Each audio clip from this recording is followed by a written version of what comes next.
EW federation Andhra Pradesh రాష్ట్ర ప్రధాన కార్యదర్శి సుబ్రహ్మణ్యం మరొకసారి వాయిస్ కాల్ మాట్లాడుతున్నాను.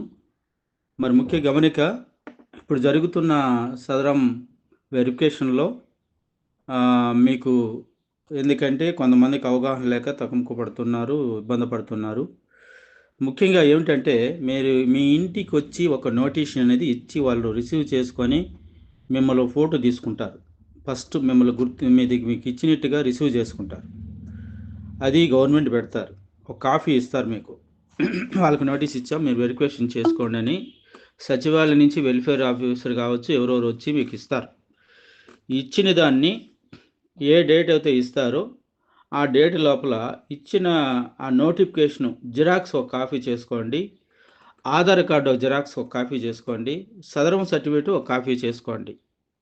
చేసుకొని ఇది ఒక కాపీ పెట్టుకున్న తర్వాత ఒకవేళ యాక్సిడెంట్ అయిన వాళ్ళైతే కంపల్సరీ మీ యొక్క డాక్టర్ రిపోర్ట్ అనేది కంపల్సరీ మీ వెంట పెట్టుకొని వెళ్ళాలి. ఎందుకంటే పోలియో ఉన్న వాళ్ళైతే డైరెక్ట్గా పరిశీలించి పర్సెంటేజ్ తక్కువ ఉన్న వాళ్ళతో ఎక్కువ వేస్తున్నారు, ఎక్కువగా ఉండే వాళ్ళు తగ్గిస్తున్నారు. అలాగే యాక్సిడెంట్ అయిన వాళ్ళు బాగా సెట్ అయిన వాళ్ళకు తగ్గిస్తున్నారు, సెట్ కాని వాళ్ళకు అదేవిధంగా ఇంకొక ఎక్కువ అవుతాడు ఎక్కువ కరెక్ట్గా చేస్తున్నారు. కాబట్టి ఆడేం ప్రాబ్లం ఏం లేదు. మీరు పేదరికంగా పోవాలని ఇంకో విధంగా పోవాలని లేదు. మీరుండే ఇదుల స్థాయిలో మీరు వెళ్ళండి. మిమ్మల్ని డాక్టర్లు ఖచ్చితంగా గుర్తించి మీకు ఉన్న పర్సెంటేజ్ మిమ్మల్ని పరిశీలిస్తారు. ఏ విధంగా అంటే పోలియో ఉన్న వాళ్ళని కూర్చొని లేవమంటారు, యాక్సిడెంట్ అయ్యి కాలు పోయిన వాళ్ళు కూడా రాడ్లు పెట్టుకునే వాళ్ళు కూర్చొని లేవమంటారు, చేతుల ప్రాబ్లం పట్టి చూడమంటారు. ఇవన్నీ పరిశీలన చేస్తారు. దానికి ఏమి మిషన్లు ఏమి లేవు. ఓన్లీ తాత్కాలికంగా వాళ్ళు చేసే బాధ్యత ప్రకారం వాళ్ళు చేస్తారు. ఏ విధంగా ఉంటే ఏ విధంగా ప్రాబ్లం ఉంటుందని దానికి పాయింట్లు వేసి పర్సెంటేజ్ అప్పటికప్పటికే పక్కనే వేస్తున్నారు. కాబట్టి ఎవరు దీనికి భయపడాల్సిన పని లేదు. మీరు హాస్పిటల్కి వెళ్ళిన తర్వాత చేయాల్సిన పని ఏంటంటే, ఒక ఓపీ ఇస్తారు. ఎక్కడైతే సదరం క్యాంప్ ఇస్తున్నారో ఎక్కడైతే మీకు ఇచ్చారో అక్కడ ఓపీ ఇస్తారు. ఆ ఓపీకి మీరు ఎత్తుకోవాల్సింది జిరాక్స్ కాపీలు. ఏవి? నోటిఫికేషను ప్లస్ ఆధార్ కార్డు, ఈ సదరం సర్టిఫికేట్ అనేది ఈ సదరం తీసుకొని వెళ్ళిన తర్వాత ఒక మనకు ఓపీ ఇస్తారు. సదరం క్యాంప్కు వెరిఫికేషన్కి వచ్చినానంటే దాన్ని తీసుకొని మళ్ళీ వెళ్ళి ఆ నర్స్ దగ్గర సీల్ వేయించుకొని ఒక సీరియల్ నెంబరు వాళ్ళు రిజిస్టర్లో రాసుకుంటారనమాట.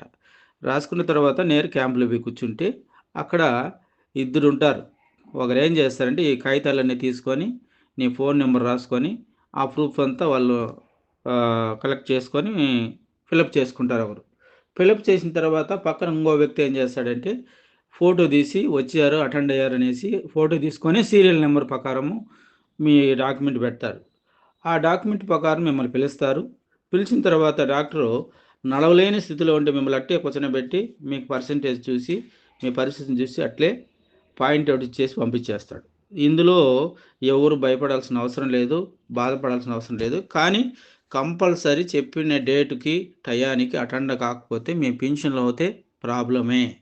కాబట్టి ఎందుకంటే మాకు ఈ ప్రాబ్లమే అని చెప్పేసి మాకేమి నోటిఫికేషన్ రాలేదు, మాకేమీ ఇంటిమేషన్ లేదంటే మీరు ఎవరిని సంప్రదించాలంటే రాలేదంటే సచివాలయంలో ఉంటున్న సిబ్బంది వెరిఫికేషన్ మరి వెల్ఫేర్ ఆఫీసర్ ఎవరైతే ఉంటారో వాళ్ళని సంప్రదించండి. మీకు ఎవరైతే పింఛన్ ఇస్తున్నారో వాళ్ళు సంప్రదిస్తే వాళ్ళ నోటిఫికేషన్ మీకు ఇస్తే మీరు ఆ డేటు ఆ టయానికి మీరు ఆ రోజు కంపల్సరీ ఈవినింగ్ లోపల అటెండ్ కావచ్చు. No problem. చెప్పిన టయానికి కాకపోయినా ఒక టైం ఇటు అటు అయినాడు కానీ సాయంకాలం 4 వరకు ఉంటుంది.